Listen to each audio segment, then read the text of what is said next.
Well, welcome back. Let's kind of pick this back up. Was that useful? Was that exercise useful? Brilliant. Okay.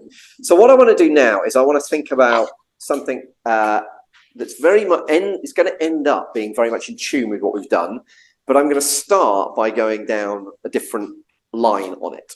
And I want to talk about the whole concept of SWOT analysis and strengths, weakness, opportunities, and strengths. It's a common theme or principle and analysis within business, and it's something you'll be very familiar with.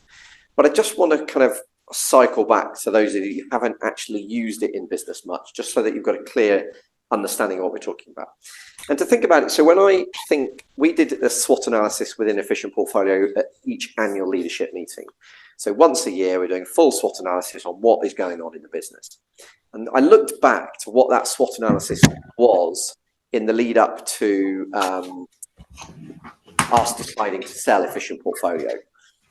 And what we conclude, what it said was that strengths were: we've got a great team, we've got great content, we're an award-winning business, we've got the client service that we've already delegated. So clients are already used to being serviced by somebody other than the advisor that took them on, which was a real strength when it came to Henry. Would you mind muting, please?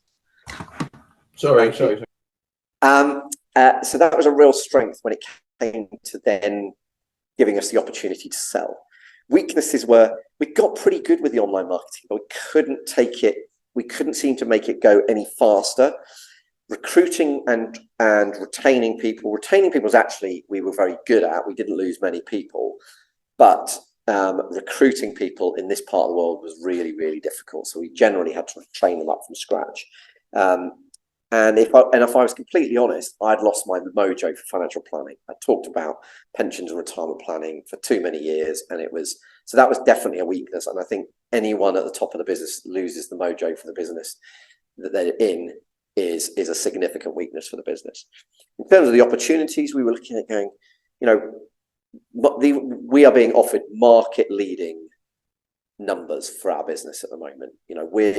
I ended up selling the business for probably twice what I had assumed it was worth before we started that process.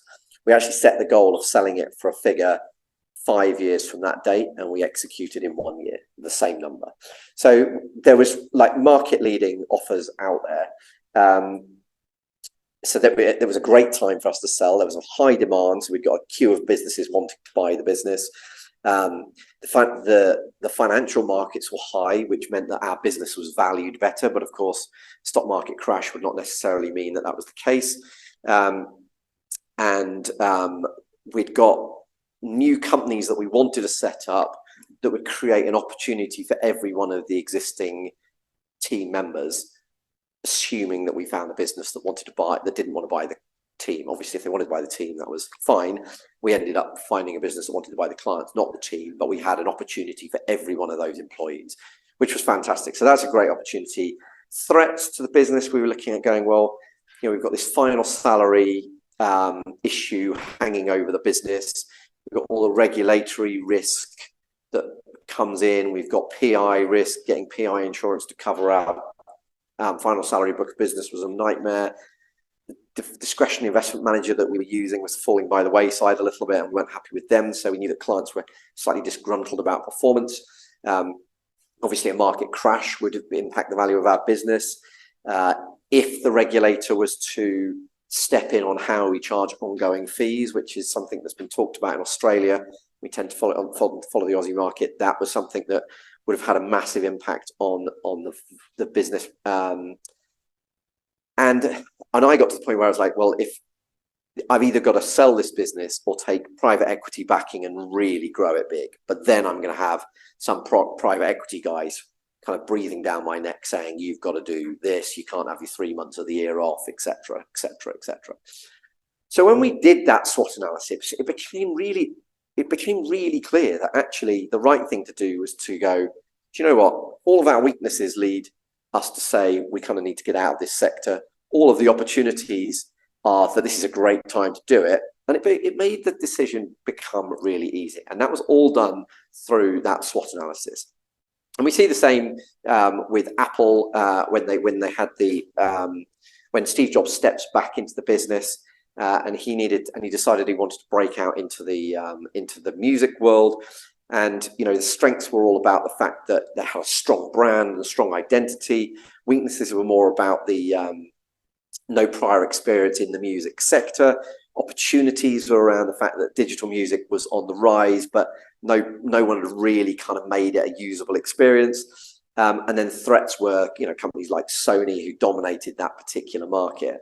But by understanding that, they were able to come to the market with the iPod, with iTunes, pairing those two together, and created a concept that transformed Apple. So if you're thinking about strengths, we're talking about the strengths of the business or strengths of the individual. And these are both present strengths and strengths that you require for the future. So it might be that a strength is that you need, that you've got a really strong business. But when you think about strengths, it might be that, we really need to get good at this to take our business to the next level. So strength is both present strength and future strengths. Weaknesses tend to be the So when I first started dealing with SWOT analysis, I struggled with the difference between weaknesses and threats. Weaknesses are internal. So what's wrong with you, whereas threats are external. Opportunity is fairly obvious. It's like, look, what's important to you? How do we move forward? What are you heading towards? And then threats are, like I say, they're the external things that we need to think about that are threats to our business. Now, one of the best ways, I think, to think about SWOT analysis is a question that we get taught at Strategic Coach, which is documented in Dan Sullivan's book, The Dan Sullivan Question. So in Strategic Coach, it's actually known as the R-factor question, but in the book, it's the Dan Sullivan question. But this question is an incredibly powerful question.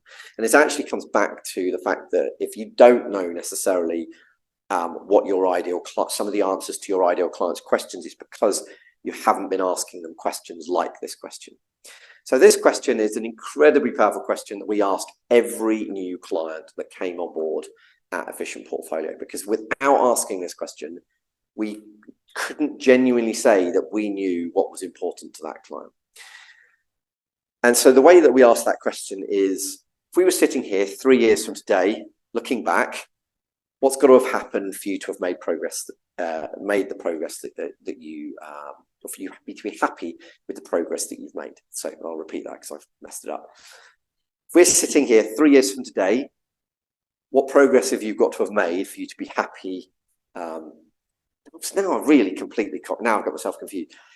Can you help me out here? It's something here, for you to be happy with the progress that you've made. Thank you. That's exactly it. But if we ask that question, thank you, Kenny. It's worth you traveling down just so that I can have that.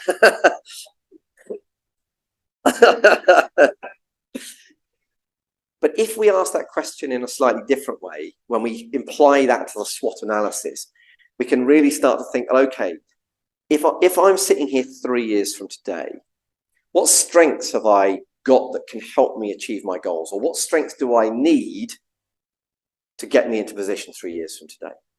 What weaknesses have I got to have overcome over that 3 years to be happy with the progress I've made?